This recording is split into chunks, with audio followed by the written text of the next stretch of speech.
Chop-o-Matic, Veg-o-Matic, Dial-o-Matic, Smokeless Ashtray, Spray on Hair, Mr. Microphone, Pocket Fisherman. These are just a few of the handy, dandy, kitschy, quirky products from the genius mind of one man, Ron Popeil.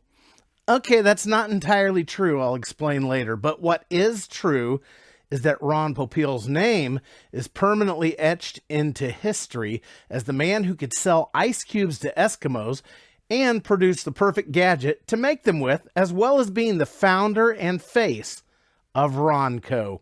And this is that story.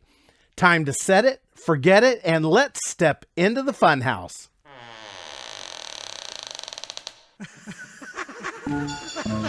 Where am I? You just entered the Dandy Funhouse. Hello and welcome to the Dandy Funhouse video show, podcast, and blog. I'm your host, Neil Dandy, and this is where we bring you the best in retromatic pop culture, toys and games, and all the fun stuff. And what could be more fun than throwing back to the crazy, clever, quirky, and classic as seen on TV products from the legendary Ron Popeil and his namesake company, RONCO. But first, I want to tell you all about our amazing Dandy Funhouse t-shirts. They are the perfect attire for singing into your Mr. Microphone or relaxing pondside with your Pocket Fisherman. And best of all, they're 100% Cool-o-Matic. But wait, there's more. Buy one t-shirt and get a second for $0 off.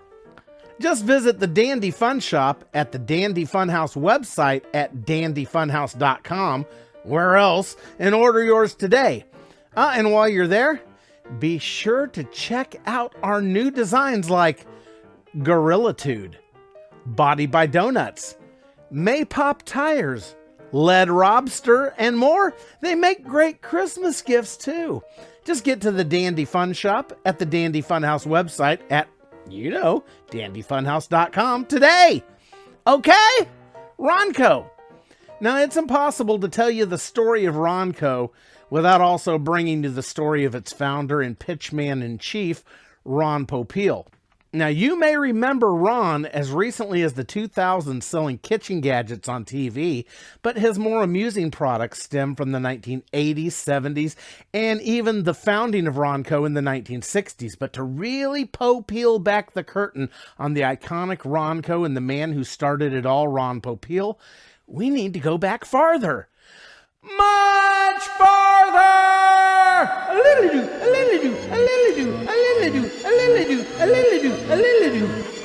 The year 1935, a little Jewish boy named Ronald Milton Popeil was brought kicking and screaming into a world of many wonders to a mother named Julia and a father named Samuel Popeil, who was an inventor and manufacturer of household products.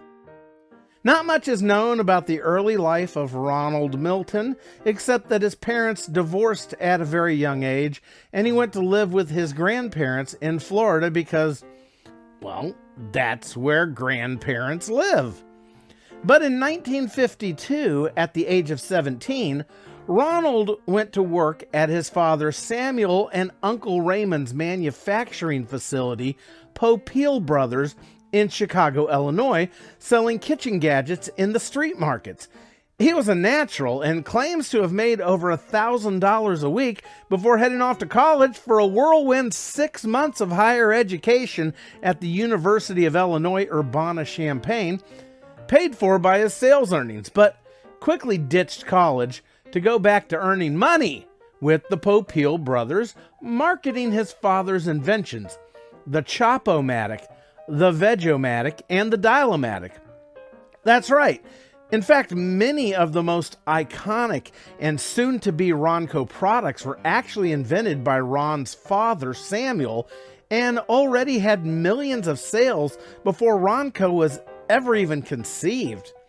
But the products had a problem. In order for salesmen to conduct their demonstrations, because the products were so good at what they did, the salesman had to carry around an obscene amount of vegetables everywhere they went. So Ron's big solution was to film the products in action and broadcast it to the world as television commercials, which were surprisingly more cost-effective than anyone in the Popeil brothers company ever imagined. In 1963, the senior Popeil, Samuel, knocked it out of the park again and straight into the rivers, lakes, ponds, and streams and seas if you're really adventurous, inventing the one and only pocket fisherman. Now, Samuel thought up the concept of the pocket fisherman after almost putting his eye out with the end of a full-size fishing pole. Now, this was instead a fishing pole you could put in your pocket, unless you're wearing skinny jeans. Now, inside the handle was a miniature tackle box, including hooks, lines, and sinkers. Now, you can still buy the Pocket Fisherman today at ronco.com, and the modern version can even extend to become a full-size fishing pole. Ron continued to work for his father until the mid-1960s, when he decided to branch out on his own, along with a buddy he met during his college time, his big 6 months of college, Mel Corey. And together they established the now historic company known as RONCO in 1964. He continued to distribute his father's products, but also brought on goods from other manufacturers, like the RONCO spray gun. This was a nozzle that turned an ordinary garden hose into a high-pressure spray gun, which also incorporated various tablets for different purposes, like soap for washing surfaces, wax for your car, insecticides, herbicides for insect and weed control. The genius behind the product was that once the consumer purchased the nozzle, they'd continue to come back and spend money for the tablets long after the initial sale. With the help of some late-night TV commercials, guaranteed sale promises to the retailers, now that means that RONCO agreed to buy back any unsold merchandise, and also trade support marketing. Now, trade support marketing means that the retailers would receive added promotional benefit of having their store listed in the television ads that RONCO produced. Now, the RONCO spray gun sold almost 1 million units within the first 4 years, an undeniable success right out of the gate. For the first decade of RONCO's existence, the company didn't offer a single product over $20, and the vast majority were under $10. This was their niche in the marketplace, but over half their revenue in the late 60s didn't come from a kitchen gadget or any sort of quirky novelty item, but instead came from pantyhose. London Air Hosiery, to be exact, with Ron Popeil himself on late-night TV commercials doing what he did best, conducting a master class in salesmanship. You see, these pantyhose were guaranteed in writing not to run, so Ron put them to the test with a scouring pad, a nail file, scissors, and a lit cigarette to prove that these pantyhose would indeed not run. This increased RONCO's gross sales in 1969 to over $14 million. Now, it was during this time RONCO decided to go public under the moniker of RONCO Teleproducts, selling 22% of their shares for $5.5 million. The following year, they raised another $750,000, selling even more shares on the American Stock Exchange. Then came the 70s. Now, the 70s and 80s are largely considered to be RONCO's heyday, and with good reason.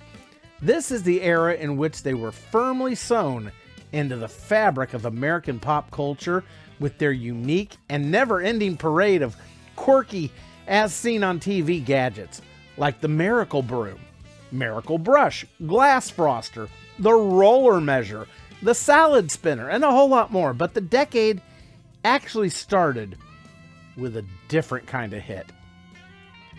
1972 included an absolutely bizarre occurrence in the world of the Popeil family, but unfortunately this was neither cool, quirky, nor amusing in any way.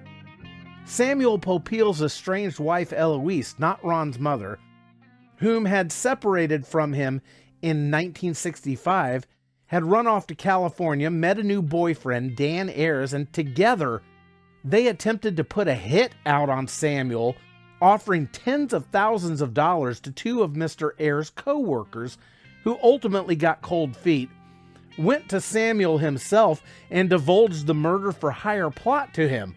And this resulted in the arrest and conviction of both Dan and Eloise, who were sentenced to just 1 to 5 years in prison. Eloise ended up serving only 19 months and was awarded a $250,000 divorce settlement in 1976. And then, even more bizarrely, Samuel and Eloise remarried several years later. Now, this according to an article by the Daily Pilot. In 1974, found Ron Popeil keeping himself busy, though, with an invention of his own, the Smokeless Ashtray. This was an ashtray with a built-in vacuum that would suck smoke in, route it through a charcoal filter, and exhaust out clean air. Then you had the inside the shell egg scrambler, which featured a slightly bent pointed pin on a base that you would insert into the bottom of a whole egg through the shell. The pin would then spin inside the egg, whisking the contents. In 1978, Mr. Microphone was unleashed upon the world, allowing anybody to amplify their voice over a common radio. Now, the TV commercial became a pop culture mainstay and even featured Ron's daughter in a car full of hooligans using Mr. Microphone to catcall women on the street as they drove by, broadcasting over the car radio. It was a very different time in the mid-70s. And the kitschy, quirky products reigned from RONCO practically non-stop during this era, with the bottle and jar cutter, rhinestone, and stud setter. That's hard to say. The record vacuum, where you would place a vinyl record into a slot, and this device would spin it while brushing the dust and supposedly static from it. Personally, I'd never put one of my records into that thing.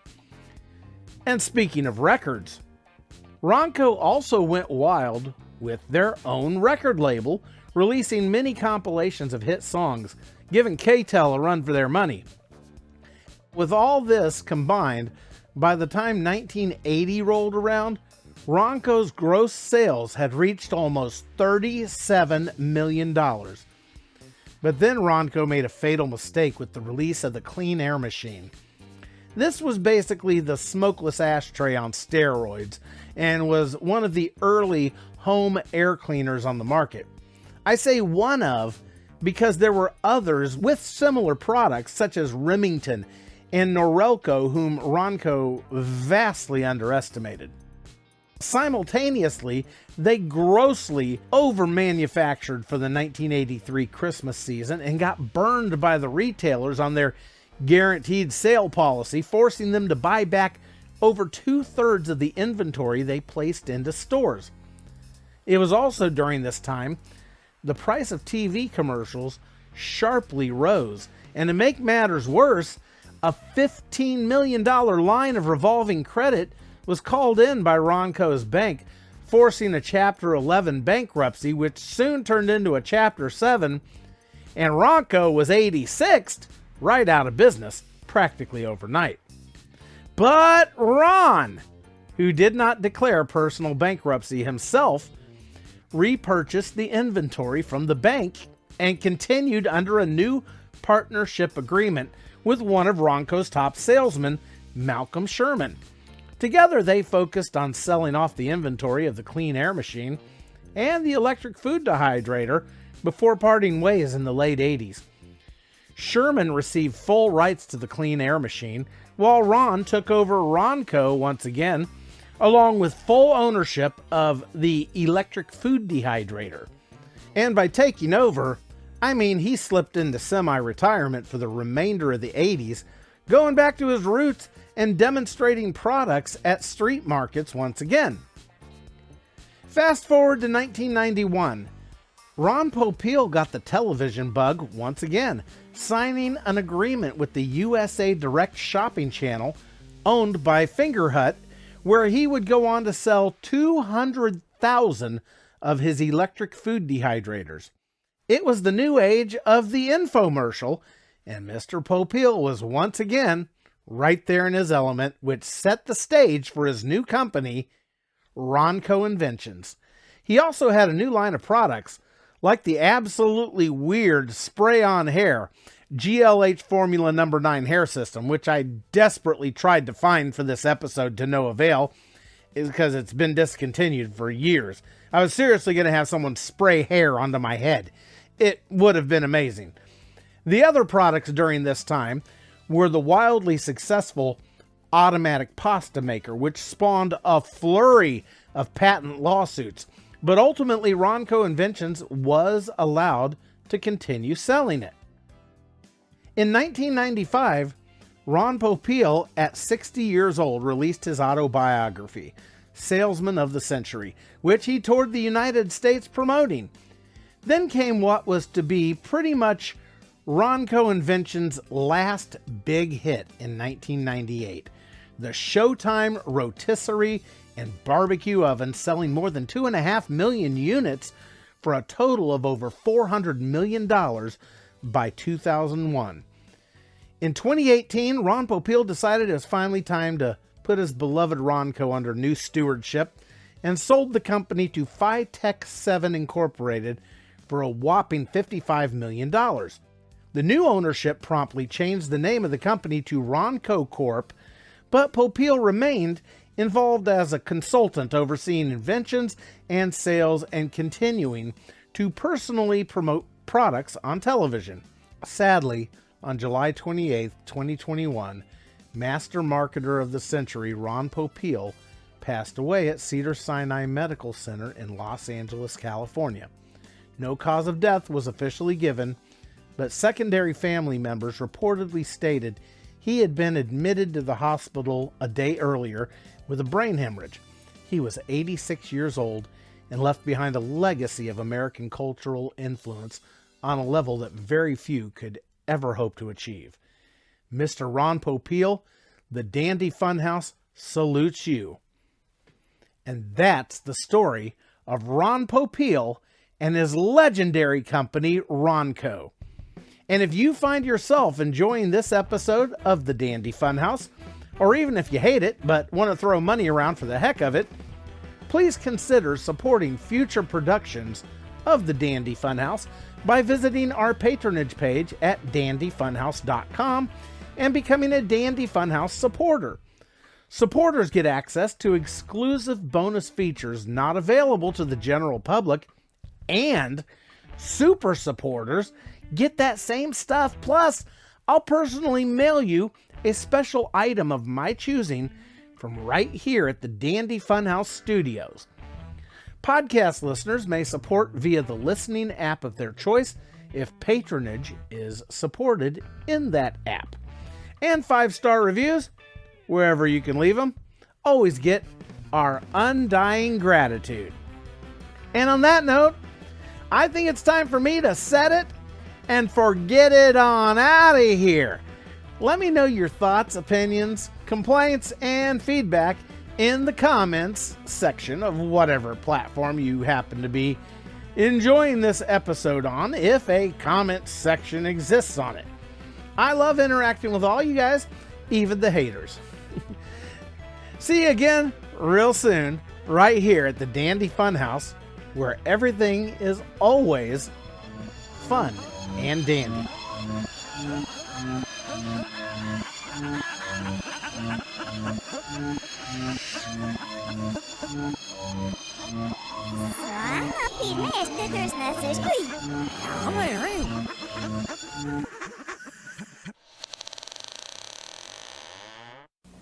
Hey, this Christmas party is getting a little too quiet. I think it's time we liven it up with my favorite Christmas gift, Mr. Microphone. Hey, what's that? Well, you set the dial on your FM radio and testing. I'm on the radio!